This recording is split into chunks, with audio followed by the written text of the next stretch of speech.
Hello everybody, this is Jared JJ Boy, Gurja Boy, or Matt, or whatever floats your boat, and this week there isn't going to be the updates like I promised, because the first update I did actually didn't work. The video and all that is alright, but my voice just isn't there, so I'm going to quickly go over what the first update was all about, and then I'll move on to the second update, and then the one after that, it'll actually be an update, so yeah, let's just get started with the first one that I messed up on. Now, I changed the farm around a little, so the sheep are the same spot, but the pigs, instead of them being here, they're now here. And I put the cows over here. The reason for that is I expanded the farm over here for melons and pumpkins. And I also shrunk this down, all space in the middle, so the pathway isn't messed up.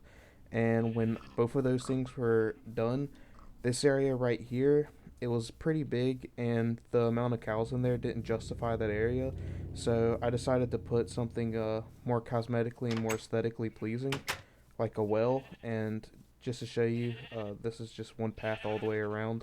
The pumpkins themselves were pretty hard, and the melons to put together like this because I needed a way to make it symmetrical. And the way I did it, it isn't the most efficient, and I have the torch set up the way they are now because the melons are actually already grown, and they're not going to grow in these other spaces, so I'm never going to harvest them, so I just put the torches there just so mobs can't spawn. I usually just eat bread, so I'll just continue doing that. The same goes for these potatoes and the carrots. I'll never eat them, they're just there for show. It's the wheat. I'm all about the wheat. But here's the well. I made it 3 wide for the water, even though 2 by 2 is infinite water, because again with the one path it just looks like way better to look at. So that's the main reason for that.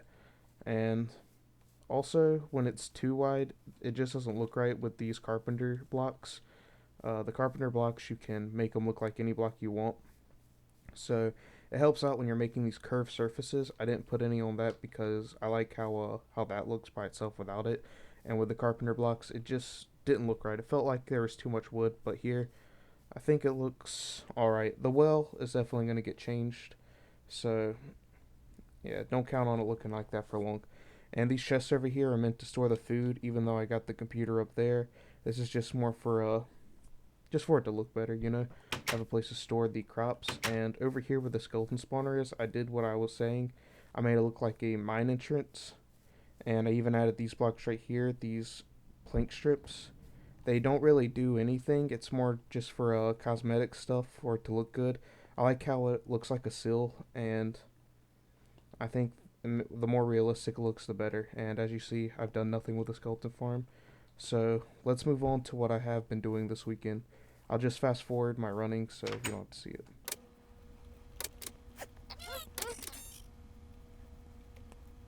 All right, we are here at the next part, and it's like a bridge. It's the walkway. It connects to the bridge I made. Well, it's not kind of like a bridge. It's more like I don't even know the word for it. It's it's just an opening of the mountain, like a tunnel. Yeah, that's a great word for it. A tunnel. Yeah, I brought the sills back, like I just showed you. It makes it look really good how it's like sealed into the wall.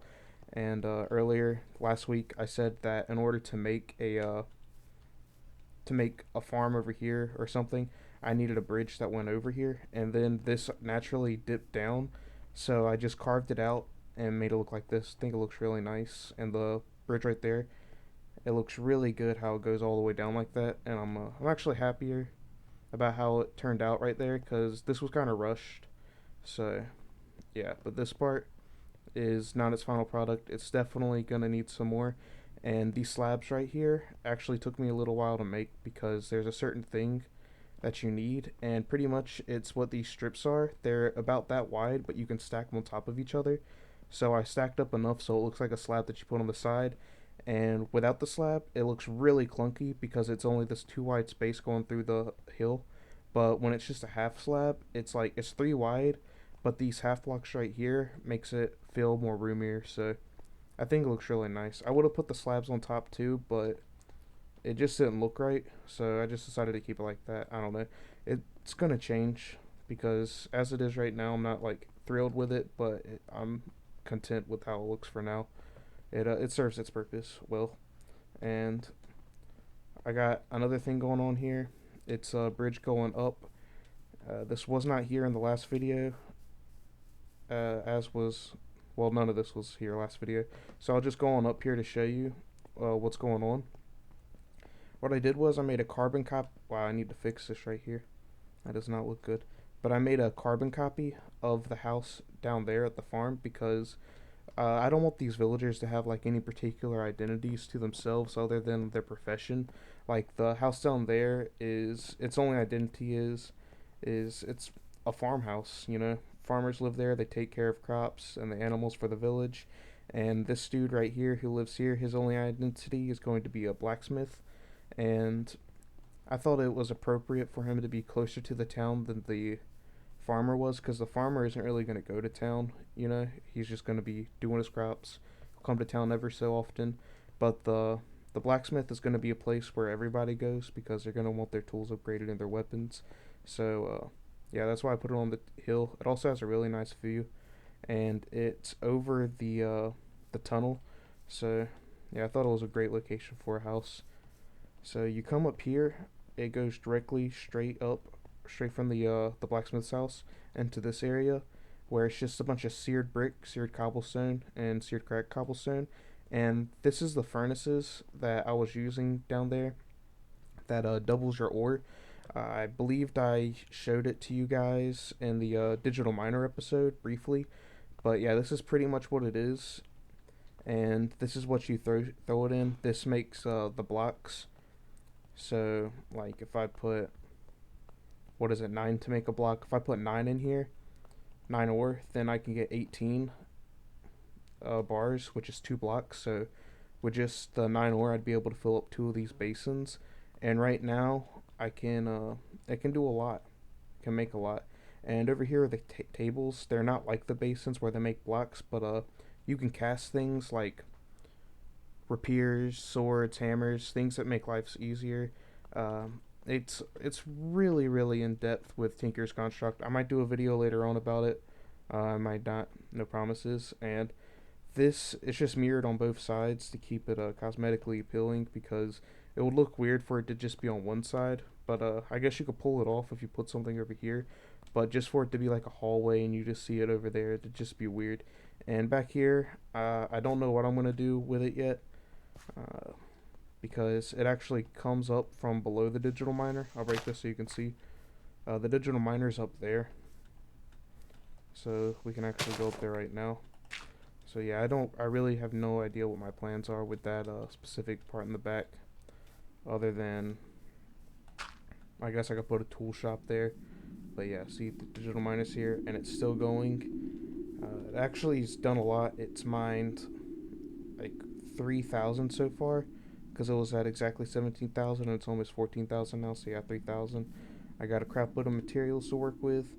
And yeah, this is finished with the update number 1. Alright guys, this is the second update, and what I did the past hour was pretty much just work on this area.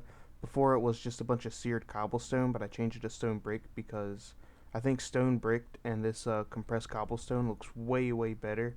And yeah, this is what I've done. You come in, I've taken it all out. I even made these stone panels so it comes down ever so slightly, but not really a lot, because that's like a slab length and that's like half a slab, and these are like a fourth of a slab. So yeah, I think it all comes together even with these covers right here. So it's like a slab you put on the wall. So you come around, you got your furnaces for things that can't be put in here, because the only thing this will do is ores. So you can't do like well, I was gonna say diamonds, but you can't really smelt those. But there's other things you have to smelt in the game to get stuff like, I can't even think in my head right now. But pretty much only ores can go in here, and non-ores have to be put in here. So yeah, it's the same thing on the other side, completely mirrored. Even has cobblestone at the top for the different textures, because if it's all compressed cobblestone, it looks too the same. When it's just regular like that, I don't want it to stand out too much like I want this to stand out. So yeah, and in here is the tool stations that has to do with these furnaces and the Tinker's Construct. You got your tool forge. It pretty much upgrades all your stuff, and you can make your the items. This is everything you need, like plates and tool rods and stuff like that. Then you got the tool station. Does pretty much the same thing. And stencils, you make your stencils for these parts to make the parts. And up here I got just the basic tools for each one: stone, iron, gold, and diamond. Nothing too special in here because I don't really use it. I even got a pattern chest in the back. But yeah, I don't really use this area because I don't really go out adventuring. I'm more of the building type of person. But later, when I have to fight the bosses such as the earth elemental and the water elementals, things like that for the magic mod, then I'll definitely have to build a rapier because it's really hard to kill those with just magic or something that doesn't pierce armor, like the rapier, for instance, pierces armor. So yeah, that's the end of this episode, guys. There really wasn't a lot because I messed up on the first update, so it only happened to be 2 updates, but I'll keep doing the update system, see how it goes. I think it puts a lot of less pressure on me to make something huge, so I can just make like small things, and then in the end you can see how it all comes together. And right now I think the island's really coming together. It's looking pretty snazzy, but it can be better. I'm probably gonna have to build my house soon, or like a market or something. I don't even know yet. But yeah, that's the end of this video, so I'll see you in my next